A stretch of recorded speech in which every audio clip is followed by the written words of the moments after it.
ties between Russia and India go back decades from the time of the Soviet Union, and they have been relatively stable despite different presidents that Russia has had.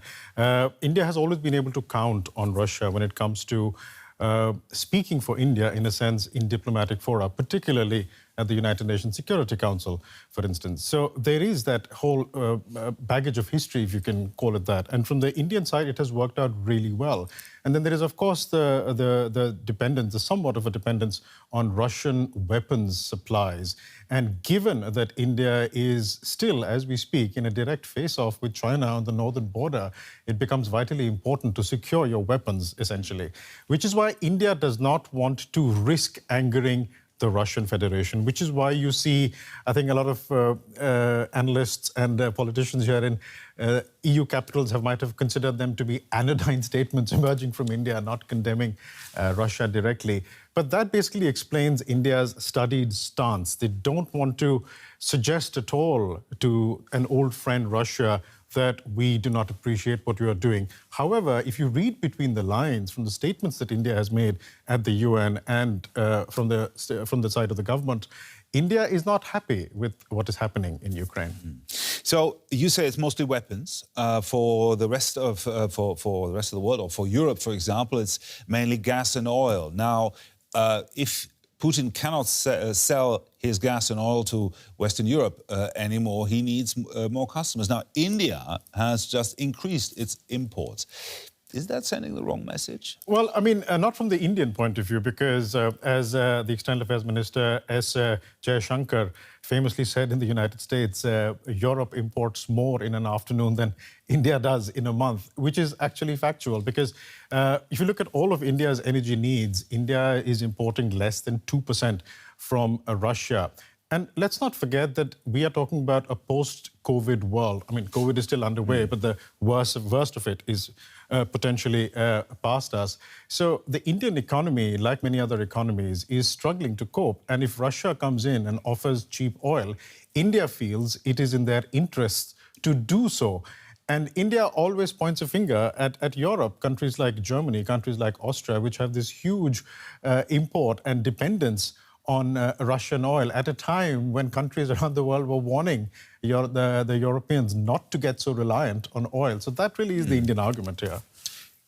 You mentioned the Indian Foreign Minister, and in a report we had earlier in the show, there was a rather snappy statement from him towards Ursula von der Leyen, the European Commission President.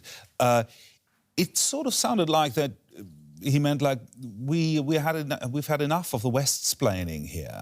Is that a sentiment? I mean, that is a part of the sentiment, and it must be said, particularly with the Foreign Minister S. Jaishankar, who is, I might add, extremely popular in India.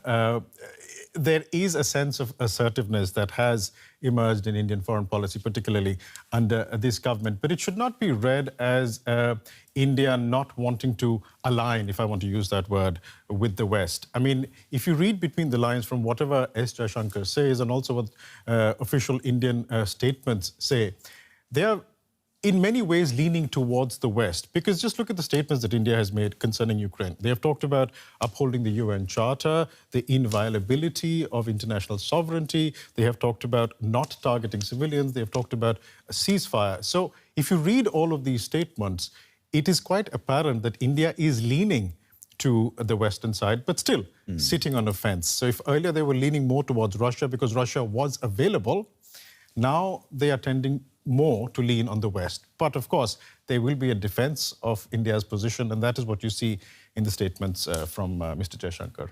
Just to remind viewers, we are currently waiting for a press conference, a joint press conference to start. There we're seeing live pictures of the venue, waiting for Olaf Scholz, Germany's Chancellor, and India's Prime Minister Narendra Modi. And as soon as the press conference kicks off, we're going to join it live. But let's come back to you, Birish.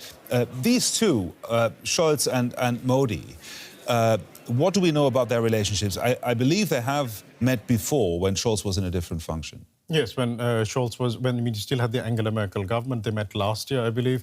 But of course, Scholz was, I think, at the time Chancellor designate, and I think Angela Merkel was complimented for taking Olaf Scholz along to introduce him to world leaders. So they have met, but there is a difference between meeting in that capacity and meeting for the first time face-to-face as the Chancellor of Germany, which is why today's meeting, and hopefully we will have a press conference shortly, acquires great significance. This is the first face-to-face meeting in which Prime Minister Modi and Chancellor Scholz will meet as leaders. And then the stakes are slightly different, which is why it'll be interesting to hear what they both have to say. I believe they're going to be signing a few documents there, agreements or contracts of some sort. I don't have any information what exactly that is. But what do you think will come out of this meeting? I mean, at the moment, at the top of the agenda is, of course, what's going on in Ukraine. Do you think that we see a change of position on Modi's side, or will everything sort of stay? Will he try to continue this tightrope walk between Russia and the West? I think that tightrope will continue, but I think what you will see in this joint statement from both leaders, which hopefully should happen shortly, is a reiteration that both are on the same side.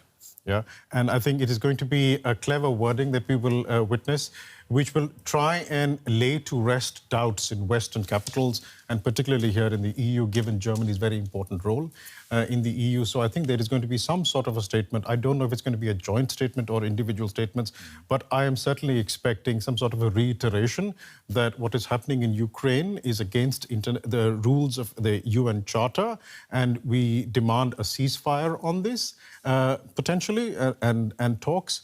But some sort of a statement in that regard to say that we are basically on the same page. And that, in many ways, should lay to rest, to some extent, the criticism that has been leveled at India. But also, don't forget, Gerhard, it is not that we've been waiting for just this meeting for India to clarify its position. India has been doing it through a lot of back channels and also talking face-to-face with a number of diplomats, including from Germany, who have been in Delhi in the past few months trying to understand India's position. And I think that there has been some success from the Indian side to explain where they stand, and an appreciation here in Germany. All right, we get what you're saying, and I think there is a common thread here between us, a broad common understanding, as Chancellor Olaf Scholz said in an interview that was out just this morning.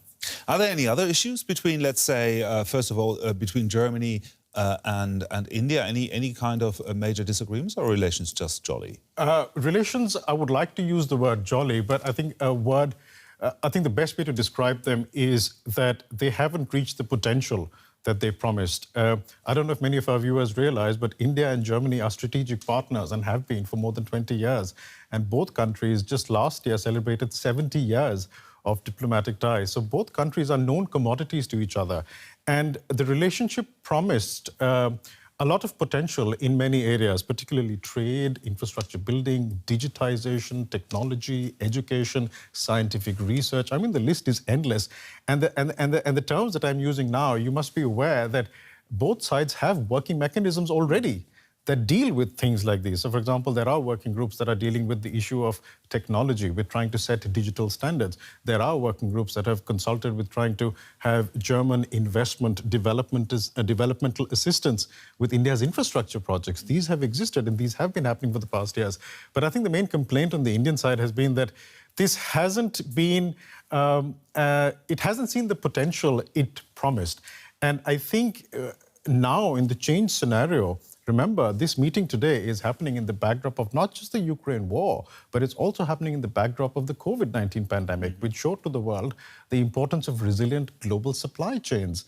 So there is a lot of potential here. And you mentioned that we are going to see some documents that are going to be signed. I wouldn't be surprised if there are certain specific projects, certain specific undertakings which define the way forward for both countries. Are we seeing India with China on the rise and making its mark on the world? Is there a bit of a jostling for position there as well, with India being similarly big? What's the competition situation between India and China here? I think the view in India is that China has already risen. So a lot of Indian policy circles don't like listening to the phrase China is rising. China has risen, and it's a matter of trying to arrange yourself based on that reality. China is a very, very big concern. It looms large in India's foreign policy discussions. I mean, you remember in 2020, there was a clash on the Himalayan border where for the first time in 3 decades, soldiers died on both sides of the thing. And this, or both sides of the border, and this is despite written agreements which were meant to avoid this very situation. Therefore, the thinking about China in India has undergone a rapid change, and India has accepted the reality that China is going to be more of an adversary than they would have liked. Don't forget that China is one of India's biggest trading partners, and that was a relationship that India was trying to encourage along with the Chinese to try and live in peace and to try and trade. But the events of 2020 changed that completely. Therefore, China looms large in India's calculus, and this also ties in to why India is trying to be neutral when it comes to Russia. Don't forget the no-limits partnership between Russia and China. In which way does India's stance in world politics rely on the fact that it's also a nuclear country? India's nuclear ambitions were more to do with its regional security than anything else. I mean, the reason why countries go nuclear is to have, that's the last line of defense, and it is your strongest deterrent. That was the calculus when India was trying to, when India went nuclear in 1998. India has generally not used that as a bargaining chip when it comes to world politics. Instead, India has tried to use the size of its economy, the potential for growth in its economy, and its growing presence as a regional middle power in the Indo-Pacific region. This is basically the region that, the countries that surround the Indian and Pacific Oceans. So that has really been India's bargaining strategy. It hasn't really been about it having nuclear weapons. Just to remind viewers, we're waiting for a joint press conference by India's Prime Minister Narendra Modi, who's in Berlin today, here in Germany, for talks with Chancellor Olaf Scholz, rather. And there we can see the live pictures there of the room. On the left-hand side, we see a desk where these documents that we spoke about earlier will be signed, and then there will be a joint statement by the two. They will not take questions, I'm told. So we can still, we're still waiting for that to happen. It was scheduled to start roughly 10 minutes ago, but of course the two leaders have lots to talk about. Let's sum up again what we've talked about so far. What can we expect to come out of this meeting? I think, Gerhard, we're going to expect some sort of a statement from both leaders on the situation in Ukraine, something that suggests that India and Germany are on the same page. What I'd be looking for beyond that is some sort of a commitment or some sort of an indication, particularly from Chancellor Scholz, about pushing Germany's support for an EU-India free trade agreement.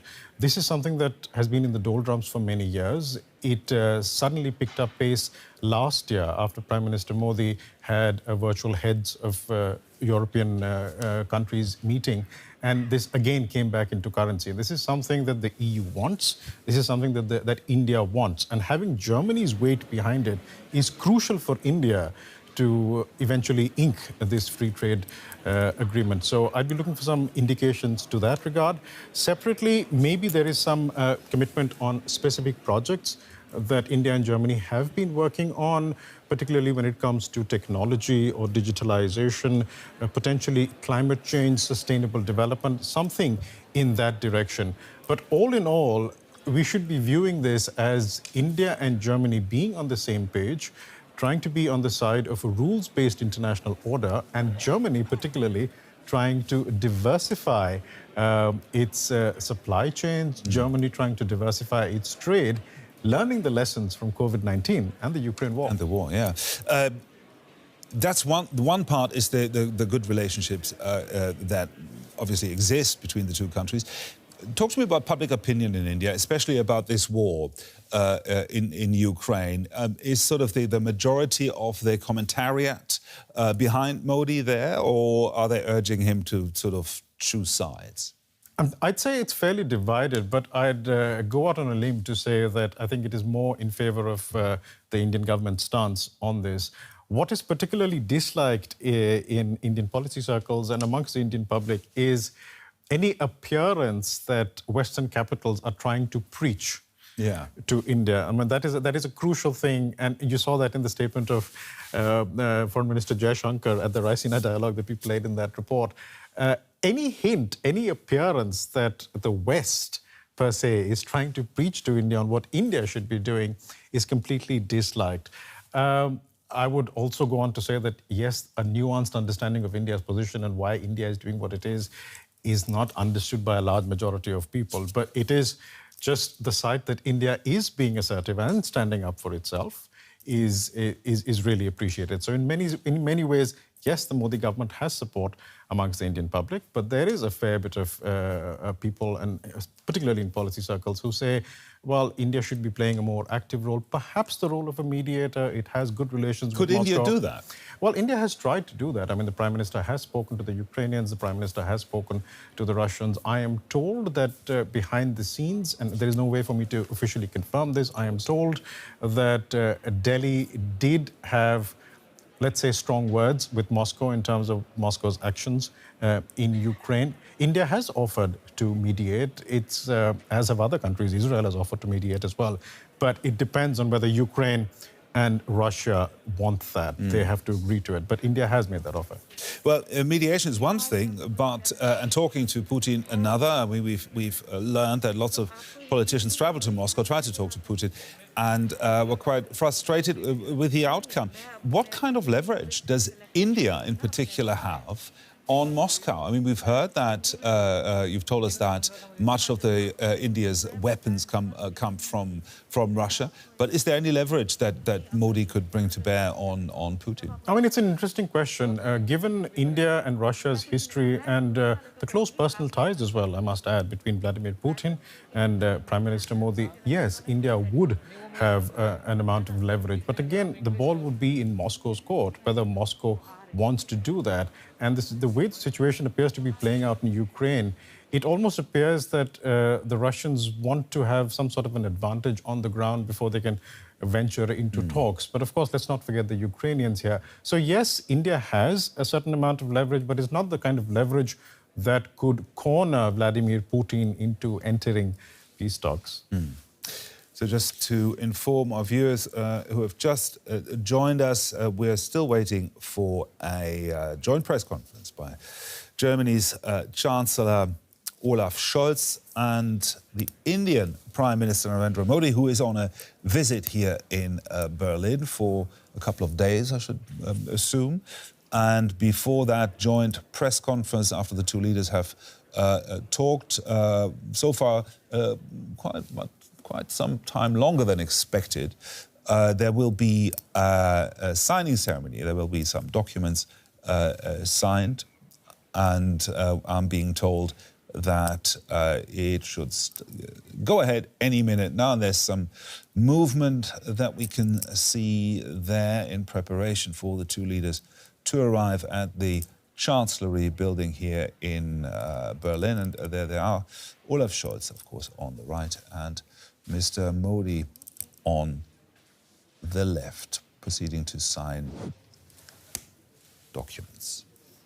I mean, if I can just say something here, Gerhard, just the sight of Chancellor Scholz and Prime Minister Modi sitting at a table signing documents, already just this visual suggests agreement between the two. I mean, you don't have two leaders of two countries signing documents if there is such a wide rift, particularly on the one crisis that has affected the world now, the Ukraine crisis. So there's already, just that itself suggests that there is a degree of understanding and there is a degree of convergence that has appeared to have become clear in the meetings between both leaders. And just to sort of, I think we will shortly get details of exactly what is being signed, but just to sort of reiterate why this is important. I mean, this is the first meeting that Chancellor Scholz is having with Prime Minister Modi face-to-face as Chancellor. And in that very meeting, they sit down to sign documents. I mean, this is a very big step for two countries that are strategic partners and have been for more than 2 decades. Of course, a relationship between India and Germany that is more than 7 decades old. This is, in fact, the 71st year of diplomatic ties between the two. I mean, it would be interesting if they are able to make any statements. What would be good to see is exactly who is exchanging the documents, because in the background, one can see India's External Affairs Minister and India's Commerce Chief as well. So I would imagine that these are, and of course, India's National Security Advisor on the extreme left there, with Annalena Baerbock, German Foreign Minister, in the middle. I can actually tell you now these agreements very briefly were mainly about joint letters of intent about cooperation in terms of sustainable development, renewable energy, also about a encrypted connection between Germany's and India's foreign ministry, so a bit of a hotline there, as well as about reforestation and medicinal products. So very much business as usual. And now let's have a listen to Chancellor Olaf Scholz, who's about to... Prime Minister Modi, after our cordial discussion and our exchange of ideas with our ministers, let me at this point extend an extremely warm welcome to you here in Berlin. I'm extremely pleased that the first government consultation of this government has taken place with the Indian government representatives. I see this as a sign of the particular quality of our relations. I'm all the more pleased that your first trip abroad after a long pause has brought you to Germany. And you will be, I've invited you to Elmar at the end of June as a guest of the G7, so hope to be able to welcome you once again soon to Germany. The close cooperation on global issues with India is something I very much want to continue and to expand, and that's what it's about.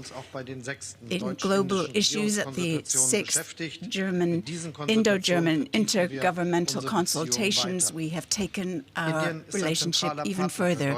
India is a key partner in Asia for Germany economically, in terms of security policy and environmental policy. More than 1,800 German companies have understood the potential of India. They are active there and have hundreds of thousands of jobs that they have created there. Our companies know the advantages of India as an investment location, a major market, huge growth potential, and an impressive innovation potential. The academic sphere is also a good indication of the closer ties. More than 17,000 Indian students have come to study in Germany. They are very welcome here in Germany, above and beyond their courses. Our consultations, as everyone is aware, are taking place in a dramatic situation in terms of the world. Russia, in attacking Ukraine, has flagrantly questioned international law. The war and the brutal attacks on civil society in Ukraine show how mercilessly and flagrantly Germany is infringing on international agreements and laws. So let me appeal once again to the Russian president: stop this war, stop the senseless murder, withdraw your troops from Ukraine.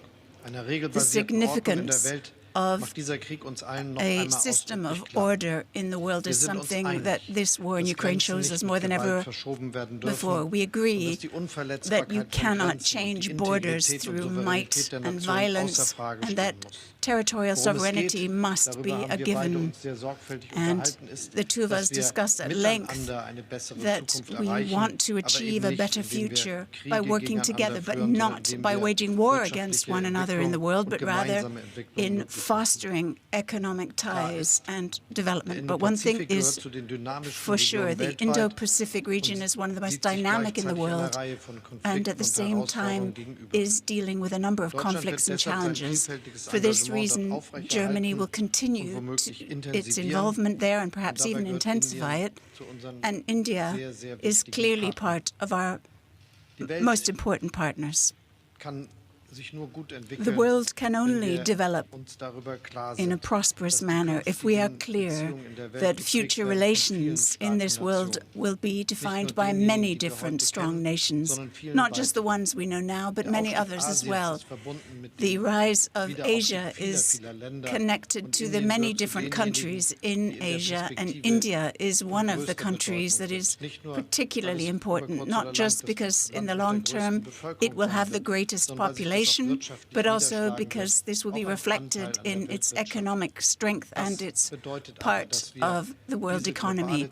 But this means that this global cooperation needs to be developed such that it's not just defined by many, but that it is also multilateral in the basis of its cooperation. And for this, what we need is that we have to ensure that what ties some of us, namely democracy and the rule of law, is an issue that we will have to recognize again and again, not referring to individual countries, but globally. And this is why cooperation is so important.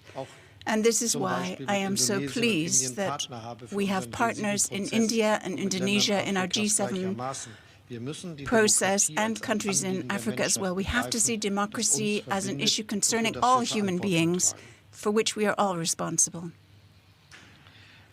In view of the significance that India will have in the future as well, economically and in terms of its population growth, it is clear that with regard to global climate protection, India is extremely important.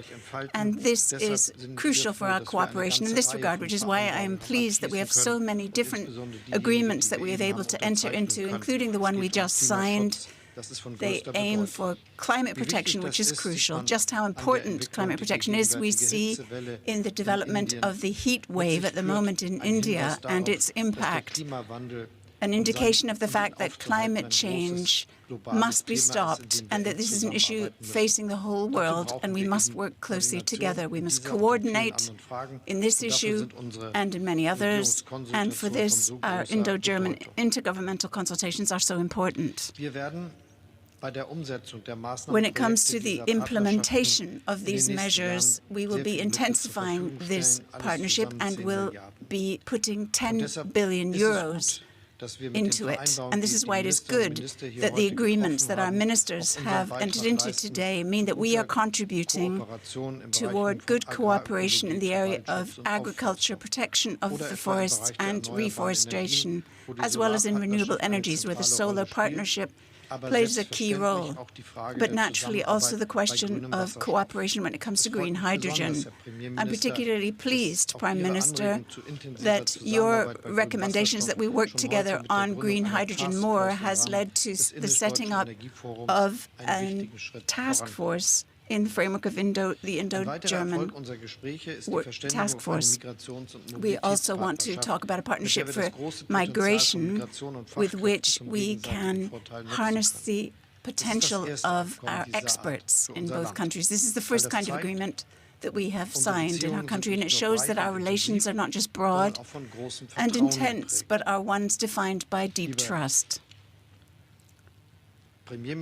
Dear Prime Minister, thank you very much for coming to Germany today and for your personal commitment to ensuring the successful closure of our discussions, and I look forward to the next Indo-German intergovernmental consultations in New Delhi in 2 years. Thank you.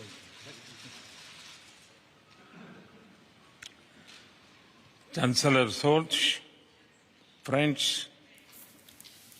Guten Tag. Namaskar.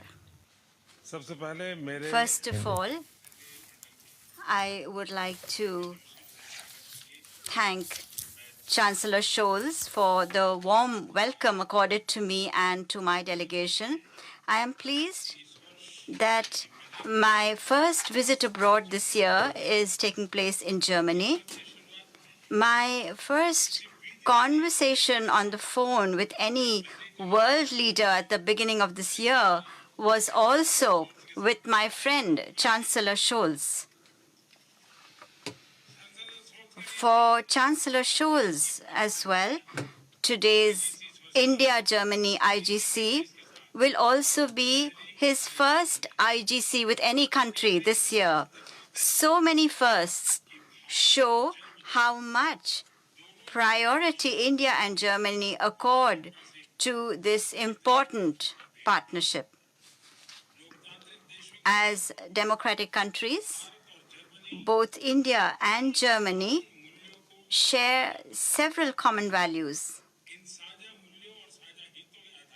Our bilateral relations have made significant progress over the last few years on the basis of these shared values and shared interests. Our last IGC took place in the year 2019. Since then, important changes have taken place in the world. The COVID-19 pandemic has had a devastating impact on the global economy. Recent geopolitical events have shown how fragile peace and stability in the world are and how interconnected all countries are. At the beginning itself of the crisis in Ukraine, we immediately called for a ceasefire and emphasized the fact that dialogue was the only way to resolve the conflict. We believe that no party can emerge victorious in this war. Everyone will suffer losses, and that is why we are for peace. Due to the turmoil caused by the Ukraine war, oil prices are skyrocketing. There is a shortage of food and fertilizer in the world. This has caused a burden for every family in the world. However, it will have the most serious impact on developing and poor countries.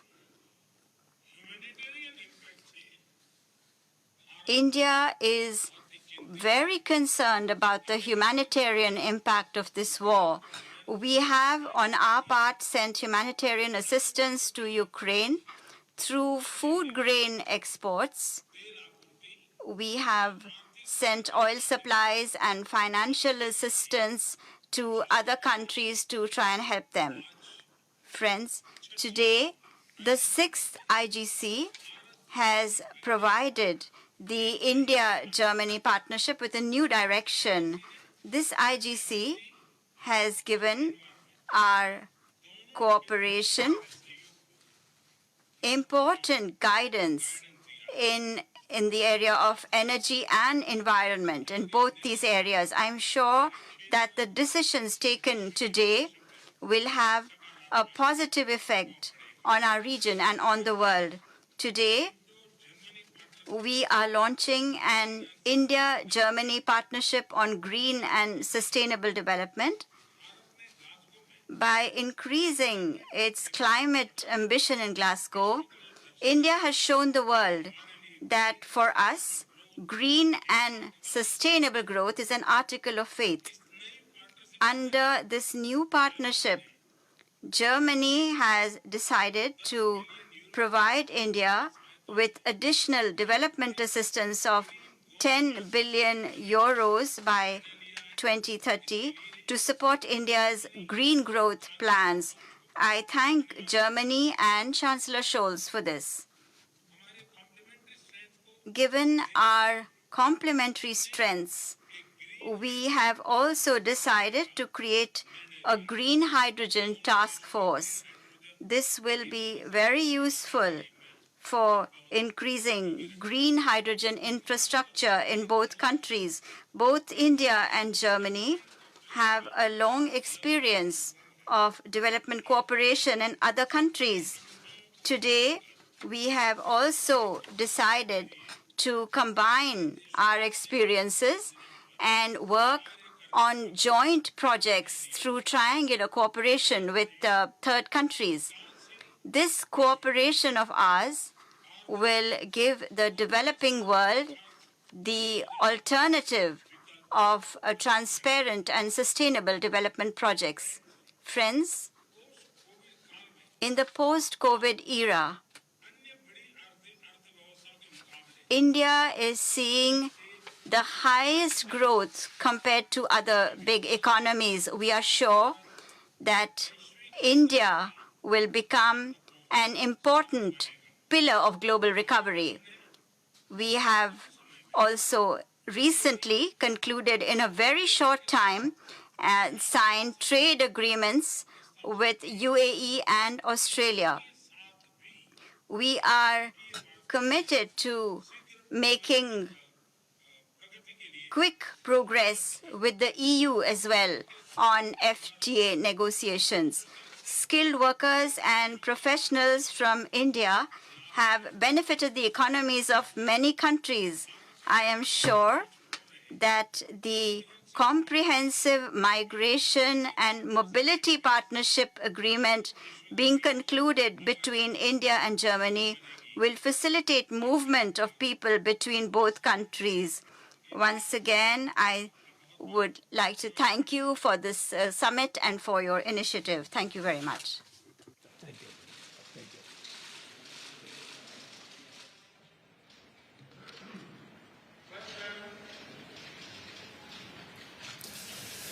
All right, that is the end of that press conference by German Chancellor Olaf Scholz and his visitor here in Berlin, Narendra Modi, Prime Minister of India. Let me just, for viewers who have just joined us, recap our main story this hour. India's Prime Minister Narendra Modi has held talks with German Chancellor Olaf Scholz. They focused on trade and business ties between the two countries, but were overshadowed by India's neutral position on the war in Ukraine. Modi has refused so far to condemn Russia's invasion, but has called for an immediate end to hostilities. The Indian leader is due to visit 2 more countries in Europe for talks with his counterparts. Scholz has invited Modi to be a special guest at the Group of 7 Leaders Summit next month as part of efforts to forge a broader alliance against Russia. Now, Biresh Banerjee from DW News Asia is still with me to put what was said in that press conference under the microscope. Very briefly, just sum it up. What were your main takeaways from that press conference? Well, we are aware of Germany's position on Ukraine, and that was reiterated by Chancellor Scholz, calling for an immediate halt to Russian actions and asking for Russia to withdraw its troops from Ukraine. Not a joint statement. Not a joint statement. There was not a word from Prime Minister Modi. In many ways, it is to be expected given the neutrality of India that we've been discussing for quite some time. But what is worth pointing out here is that if there wasn't an agreement, at least behind the scenes, between India and Germany, all these agreements that have been signed to do with climate protection, to do with trade, to do with security, this would not have happened. So Germany and India are generally on the same page. It's just that the Indian Prime Minister will not venture into that territory when behind the scenes they have generally agreed. And that agreement is reflected in these other elements that have emerged from this joint press statement. Let's not call it a press conference, it's just press statements, isn't it?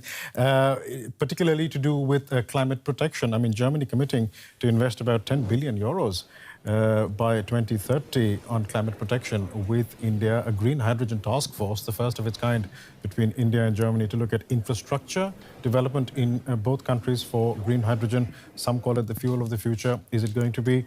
And also both countries deciding to go into triangular cooperation with other countries. Now, what this essentially implies is India and Germany work with a third country or a third group of countries on particular projects. And these are generally things like digitalization, technical standards. So this is quite significant. The climate protection agenda of the German government and somewhat the Indian government coming to the fore here. Of course, That's also a very pressing issue for India at the moment, experiencing this massive heat wave. As Chancellor Scholz alluded to, I mean, last week, temperatures in Delhi over 46 degrees. 46 degrees, Gerhard. Should we just take a moment of silence and listen and try and understand what 46 degrees is? But yes, climate protection and climate change is something that affects Germany and India. It has definitely been a priority for Germany over the years, and German developmental assistance towards India has also followed the sustainable guidelines for development to be sustainable and climate friendly. Therefore, this is something where both countries definitely meet. And there is also a definite meeting of minds when it comes to trade. We were talking about the EU-India Free Trade Agreement, and you heard Prime Minister Narendra Modi there that they would like to see this closed at any time. And in a way, Chancellor Scholz also referenced that, saying that India is going to be an investment partner, a destination for the future. So Germany is basically, to put it another way, betting on India's economic performance into the future, and they are happy to make a bet on this. So it augurs well for the relationship between both countries. So one thing that stood out for me, the installation of an encrypted hotline between the two foreign ministries in Delhi and here in Berlin. What's that all about? I mean, it needs to be viewed, I think, in along the lines of security in the Indo-Pacific, and this is something that we were talking about earlier, the Indo-Pacific, this term that Germany has come to accept. Remember that there is a German Indo-policy guideline, and security forms a part of that. Our viewers will probably remember the frigate Bayan that was in Asia. It docked in Mumbai. It was also docking in many other countries in the region. And the thinking here from Berlin's side, at least, is that, look, trade is an important component of our economy. Germany is an export nation, and a lot of this trade happens with countries in the region. Therefore, we need to get involved and interested in security paradigms in the Indo-Pacific, and you cannot talk about security paradigms in the Indo-Pacific without considering India and its sizable military. Therefore, I can only imagine that this hotline between Berlin and Germany is to exchange the latest developments concerning security and, of course, other geopolitical factors. Thank you very much, Piyush Banerjee there from DW News Asia. Now we're coming back to our regular programming and our top story. Efforts to evacuate civilians from Mariupol have run into delays. Local officials say people are waiting to board buses out of the Ukrainian city, which is now almost entirely occupied by Russian troops. The last remaining Ukrainian forces are holding out in the Azovstal steel plant, along with hundreds of civilians. They're running out of water, food and medical supplies. Ukraine says more than 100 of them were evacuated on Sunday in coordination with the United Nations and the Red Cross. Rescued from the rubble.